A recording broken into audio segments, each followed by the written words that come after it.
In preparation for the 1932 Summer Olympics in Los Angeles, and in the spirit of civic boosterism, a local Olvera Street art gallery director commissioned the renowned painter David Alfaro Siqueiros, one of the great Mexican artists of the 20th century, to paint an idealized tropical scene on the gallery's second-story exterior wall, which just so happened to directly face City Hall and the office of the mayor. What happened next is the stuff of legend, a story filled with shame for the city, and a bit of mystery for those of us living here. I'm Jaime Roque, and this is Recurrent, a Getty podcast where we discover what we gain by keeping the past present.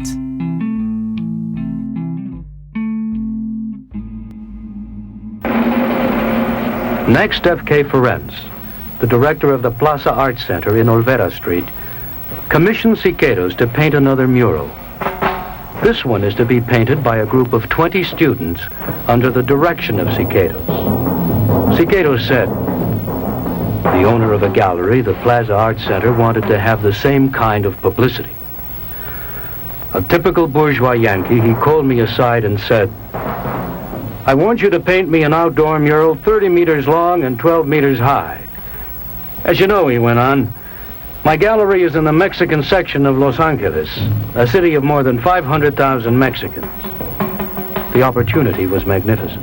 I've lived in Los Angeles for 18 years, and I thought I had done a pretty good job of exploring and learning about all it has to offer. Turns out, I'm still learning new things. Okay, so I'm going down the street, walking past the vendors and the restaurants. Wow, I've passed by so many times and never saw it. It's in such a weird location. Why would anyone paint a mural where no one can see it? The mural he was asked to paint was to depict a romanticized view of tropical America as a land of plenty. But Siqueiros, a Mexican political activist and revolutionary artist, instead painted a scene of Maya ruins with a central crucified Indian figure. A North American eagle looms above him, while two sharpshooters take aim at the eagle from a nearby rooftop. How's it going? Good. Located at the base of América Tropical is an interpretive center. I ended up chatting with Chris Gurola. He's a guide there. This is kind of something that I want to tackle. Did you know about this mural growing up? Are you from LA? Yeah, born and raised Northeast LA, Angelino. And no, I did not know about this mural at all until I started working here as a museum guide at El Pueblo. Chicano history, Los Angeles history has had a big impact on me. I'm a historian, but I never knew about Siqueiros or América Tropical at all. And I spend a lot of time in downtown LA. Okay, hold up. Before we continue, I think I need to know more about this mural besides the fact that it's hard to find. What's the big deal about this? América Tropical is a mural that was painted by David Alfaro Siqueiros in 1932 on the rooftop of a building between Main Street and Olvera Street called the Italian Hall. That's Leslie Rayner. She is a senior project specialist and a murals conservator for Getty Conservation Institute. And it's painted on the exterior wall of this building. The building was an art gallery in 1932. And so the painting was commissioned by the art gallery director. And Siqueiros had the remit to paint a picture of tropical America, and the idea was to follow the theme of Olvera Street. Olvera Street had also just been created at the time. It was brand new, and it was meant to be the idyllic sort of theme park Mexican marketplace that people would come to and feel like they were going back in time and to another country. And this was meant to follow that same idea, but Siqueiros was a real revolutionary, and he did not paint exactly what they wanted him to paint. He did not paint the idyllic tropical America with the fruits of the land falling into the hands of the people. He painted a much grimmer picture of what it was, with a jungle scene and ruined Maya monuments, and in the centerpiece is a crucified indigenous figure with an eagle looming above it. And in the upper right corner of the mural are two revolutionaries who are aiming their rifle at that eagle. It was pretty controversial at the time. And I think that one of the biggest problems that some of the people had with the mural right at that time was that tourists walking down Olvera Street could see those revolutionaries aiming their rifles at the eagle. Back at the Interpretive Center, Chris Gurola wasn't the first Angelino I encountered who hadn't heard of the mural before it became work. I talked to Summer Ibarra. She works in the history department at El Pueblo Historical Monument. El Pueblo Historical Monument is a lively spot in the heart of Los Angeles where you can go explore the city's history through old buildings and museums. I was an intern here during 2021 through a Getty undergraduate internship program, and luckily they decided to keep me. So I've been working here in the history department, giving tours, helping out with museums. It's what we hear from like a lot of guests who come into the museum, that they lived here like their entire life and they never saw it here. So yeah, you, myself, Chris, who you met at the museum, everyone kind of has the similar experience with that. I grew up around Boyle Heights, East LA. My family has been based in Boyle Heights since they came over in the 70s. You know, murals are honestly your first exposure to art when you're living in Boyle Heights. I mean, whether or not you went to museums, it's like you were exposed to art. There is a 1993 movie titled Blood In, Blood Out by director Taylor Hackford. It's a story of two brothers and a cousin and the different paths life takes them through. It's become a cult classic among Chicanos. And there is a scene in the movie where the main character, Miklo, is getting dropped off in East LA. And it's probably the best way to describe the difference between Boyle Heights, East LA, and the rest of Los Angeles. So what's the difference between East LA and LA? A whole different country. Hope it works out better for you here than in Vegas. I have driven this route so many times in my life. This is a route my family and I would always take to go eat tacos in Boyle Heights coming in from downtown. We would eat at La Michoacana number 3. It was on the corner of Soto and Whittier, and that was my go-to spot in Boyle Heights, especially after concerts because it was open 24/7. It's now a Panda Express.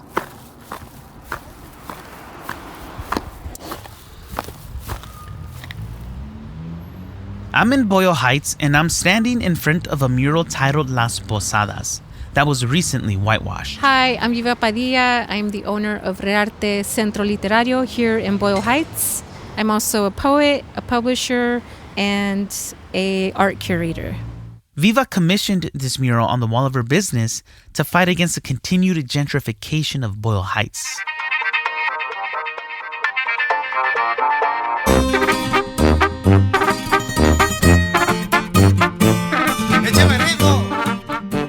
The mural, painted by artist Sergio Robleto, covers a large empty wall on a busy corner, featuring traditional skull designs inspired by the artist Posada. Robleto added bodies and instruments to the skulls, creating images of norteño musicians to celebrate the area's rich musical history.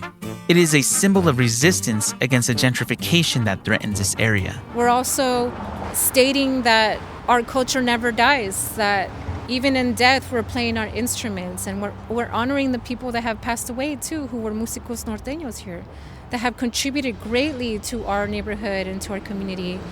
Erasing it, it would be gone, it would be lost. We wouldn't be able to document them anymore. We've been pretty vocal about our opposition for the project that they're planning to bring in here that's going to basically gentrify this corner. That project would redevelop a single-story commercial building on Cesar Chavez Avenue with a mixed-use 6-story apartment building. It would displace Viva's bookstore, Rearte.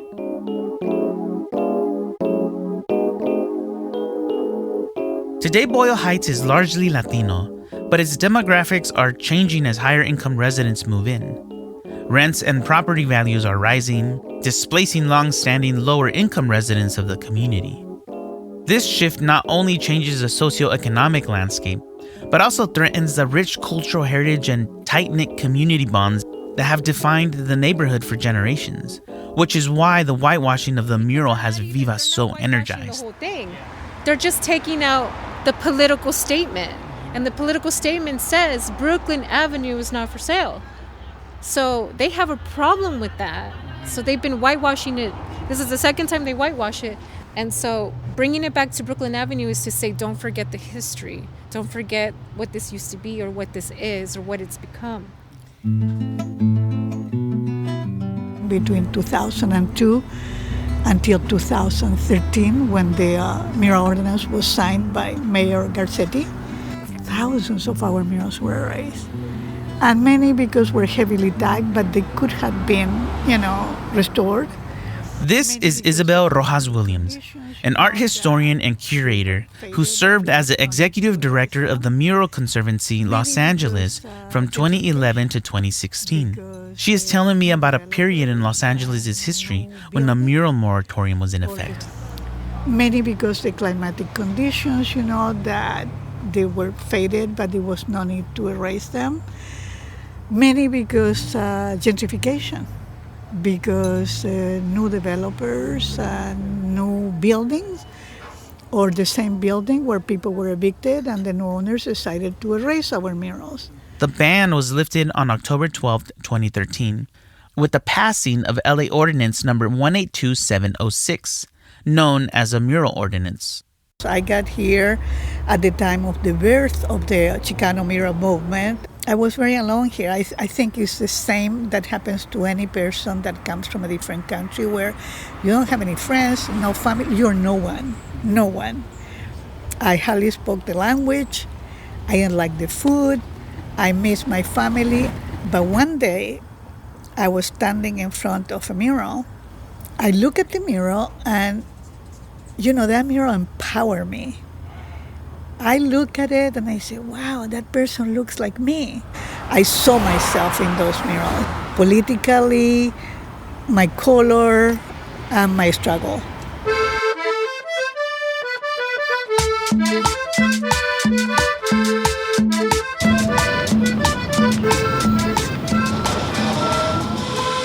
Okay, I'm here at the Estrada Courts in Boyle Heights. So now I'm in front of Building 29 on Olympic Boulevard, looking at the mural that inspired Isabel. The mural that made her feel at home when she was missing home. The title is Moratorium, the black and white mural, and the artists Willie Herron and Gronk. But as we see with Siqueiros, América Tropical, a lot of these murals here, you sometimes have to take your education and your knowledge, your cultural background, your cultural heritage into your own hands. You have to make it important in your life because no one else will. Your family's history, your family's cultural heritage, the history that is being taught through murals. The Chicano mural movement, that's a lot of what they wanted to do. They wanted to take back the narrative. They wanted to teach others in the community about their heritage, their history, and they did it in the only way they knew how. This area serves as a vibrant outdoor museum and gallery, where the community can view and learn about their history just by walking around. The murals, some of which adorn the outside walls of people's homes, transform the neighborhood into a living classroom of art and heritage. As Summer previously said, even if you didn't go to a traditional museum, you are still immersed in art, experiencing the stories and history of your community firsthand. Well, I think América Tropical was one of the seminal pieces for the Chicano mural movement in Los Angeles. It was really a touchstone because of this woman, Shifra Goldman, who was the UCLA professor, because she was interested in Chicano art, teaching Chicano art. And there are a lot of artists who really were inspired directly by América Tropical. I just think that it's important to realize how much of an innovator Siqueiros was. This is Summer Ibarra again. Not only as an artist, but also as like a really strong activist as well. And also, look around if you're driving around Boyle Heights, East LA, and notice how much of his influence is like embedded into every single mural here. So Siqueiros was hugely innovative, and he was always pushing the boundaries of painting and what it was, and his way of doing it and his way of seeing it. So he innovated techniques and also styles. But when he got to LA, he saw so much new materials and technologies that were being used here that were not yet really readily available in Mexico. So he saw a widespread use of cement. He saw pneumatic drills. He saw a lot coming out of cinema, out of the movie industry. And so large projectors and cameras, the photographic process, which he already had been using quite a bit in his earlier murals. But there were just all kinds of things that he saw here. And he thought, wow, what if I tried doing murals like this? He stated that he was going to paint this mural, América Tropical, using fresco technique, but with cement. And he was going to prepare the walls using pneumatic drills. He was going to use blowtorches. He was going to use cameras. He was going to use big projectors to project the images onto the wall. And he was going to use all this new technology that he saw. And then he put on this pigment in water, which he actually used using spray gun. So we can also consider that Siqueiros was one of the first spray artists, right? Siqueiros was the first graffiti artist, if you think about. Siqueiros invented aerosol paint, which we now know as spray paint, and was innovative in other methods such as painting on fresh concrete. He invented the pyrocylene, or paint that is used for the lowriders, as a matter of fact. Órale, mijo. This is Quetzalcoatl, the great Aztec poet king. He ruled the kingdom of Aztlán that was from Mexico all the way up here to Califas. Sexy mamazota. Pay attention, pelao. I'm gonna teach you all about Aztlán, because this vato's coming back someday to reclaim the Raza's kingdom. Macha? That was another scene from the Chicano cult classic Blood In, Blood Out. That seems to me more relatable now than before, as I learn more about Siqueiros and spray painting techniques he invented. One character is giving a history lesson to his younger brother while they're spray painting a lowrider. We were definitely going to get a lesson in your ancestors. Students still don't. There has to be teachers that go out of their way to introduce students to this content. The lesson plans, the state standards for social sciences doesn't include these histories. Why he's not talked about in school as much is I don't know. That's Omar Ramirez, artist and professor of Chicano art history at Cal State LA. He's telling me about how these histories don't make it into our state standards and curriculum. As a former teacher myself, I taught elementary school for 8 years. I can attest that as progressive as California is, we still have a long way to go. I do feel like as a Chicano artist, he's definitely held up higher within circles of muralism because he definitely has more of an impact. Again, goes back to muralism is a way of telling our stories. It's narrative work. Yeah. Right? And so there's different ways of telling a story. Omar says there's direct narratives, there's parallel narratives, and even something he calls compositional structures of cubism. It's all about education and teaching, and there's almost like this inherent obligation to help reconnect the communities that we belong to and up and down the Southwest region and all over, right? Once you learn something, it's our obligation to now teach the next person this story, this skill, this practice, this cult, like reconnecting, the sort of the proverb of like each one teach one.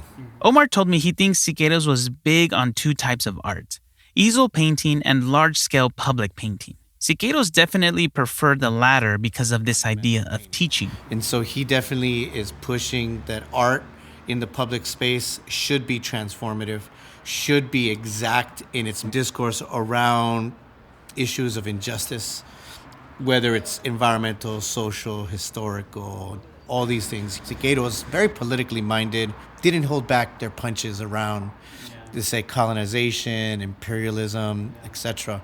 Here's Isabel again. That's the reason why he went to jail so many times, fighting for the rights of the people and fighting for equality and human rights. There was so much coming from him. And what he said, he said, go out to the parks and to public buildings and paint about your struggle. He was a staunch communist, and he was quite an activist. He wanted his art to make political statements. He painted to make political statements. That was one of his goals. America Tropical is an excellent example of that, his political beliefs. He really was, painting about the oppressors and the oppressed. He painted 2 other murals while he was in Los Angeles. One of them was called Street Meeting, and he is wearing a bright red shirt, which is indicative of the sort of communist movement. In America Tropical, the doorway that goes out onto this rooftop, he painted to be a sort of a doorway that projects out, and there on the rooftop of that was a red door. And that was also meant to indicate communism. And his third mural, that was called Portrait of Mexico Today. And that depicts 3 female figures of different ages, a grandmother, a mother, and a young girl. They're sort of a centerpiece. And then there are dead soldiers on either end of this little patio. And there is the picture of who is then the Mexican president. Directly across from him is a portrait of J.P. Morgan. And it's really a commentary on the U.S. influencing Mexico and Mexican politics at the time. So he was very political, and he painted it in quite a lot of what he painted. He painted his political ideas. According to Isabel, her deep dive into Siqueiros' work revealed much about his brief presence here in the U.S.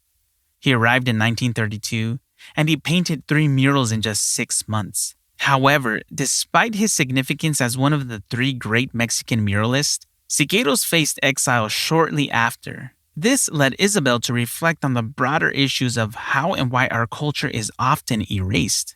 The centerpiece that crucify indigenous person really represented our struggle, and I always see it like a double struggle, being colonized by the Spaniards and then by imperialism, which is represented by that eagle above the cross. So to me, I began, going deeper and deeper into why América Tropical was whitewashed. Yes, that's right. América Tropical was whitewashed, both literally and metaphorically. The bold message of América Tropical wasn't at all what the city leaders and local big shots were expecting. And they definitely didn't want it hanging around there for everyone to see, right in front of City Hall. They acted fast, and within just a few years, they had whitewashed the mural, covering up the tough truths Siqueiros painted. Those revolutionaries aiming their rifles at the eagle, and that is the part that got whitewashed first, so that the tourists couldn't see it. The rest of the mural was left exposed for several years. We've been doing research, and we keep finding pictures where you still see the mural up until at least about 1942. We know by 1950 it was completely covered, and it was in the 60s that it was then sort of rediscovered. But painting over América Tropical did more than just hide a mural. It was like trying to quiet a really important conversation about who we are in America and what we stand for. This wasn't just about covering up paint. It was about silencing a piece of history at a time when LA, and really the whole country, much like today, was wrestling with big questions about race, identity, and who gets to tell our stories.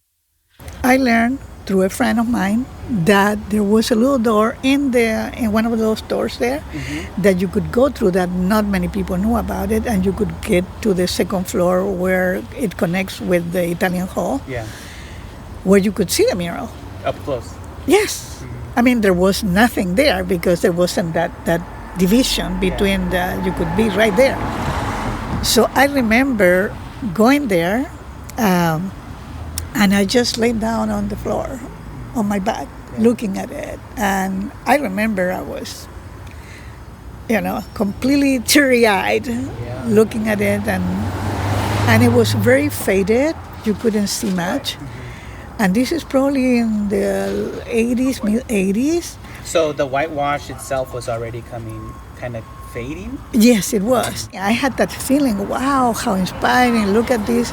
And it was like black and white, no color, because they had whitewashed white, and it was coming out, these figures that you could make up a little bit or invent them in your imagination, which I did a lot of at the time. I was looking at so many things there. So at the same time, the Chicanos realized that the mural was emerging from the wall like a ghost, and it inspired people to go out for the reasons that Siqueiros always inspire people to go out for, like just fight for your rights, find your identity, fight for social justice. So that's when everything began with all who got involved with restoring the mural. At that time, the mural was forgotten for a few decades until UCLA professor and art historian and scholar Shifra Goldman, who was one of the early professors to study Chicano art history, actually went to interview Siqueiros in Mexico City, and he told her about the mural. And she came back to LA to look for it and found that it was actually still on the wall. The whitewash had started to flake off, and you could see some kind of partial image. So Shifra Goldman is the person who started grassroots efforts early in the mid-1960s to try and preserve the mural. And she brought up lots of experts and conservators from Mexico, from LA to examine it. And everyone thought that, you could actually probably preserve the mural, but probably could never be brought back to the way it had been originally painted. By the 1980s, the city, they contacted the Getty Conservation Institute in a first instance to do scientific analysis of the paints and to find out what it was made of and how conservation could be sort of thought of. And then we entered into a collaborative agreement. It would be more than just conserving the mural. It would be building a shelter for it of some kind. It would be allowing access because it's up on a rooftop. And it would be creating some kind of a museum or interpretive center for it to tell the story. For me, it was a great experience seeing that the Getty was getting involved, because to me, I saw it as becoming partners with our community to bring back our culture, to bring back what it's so rightly ours, but also of the world, also part of our history, to a place where when Siqueiros was here in 1932, almost 500,000 people had been people born here. Mexican descendants born here were deported from Plaza Olvera. So to see these organizations such as the Getty bringing back our culture along with the city of LA, it was a crowning moment for me. I think it's really important that we have these touchstones. I think it's really important. Los Angeles is such a new city that I think having anything that dates back to a certain period in time that remains relevant, I think it kind of carries our cultural heritage, right? That's what carries us forward.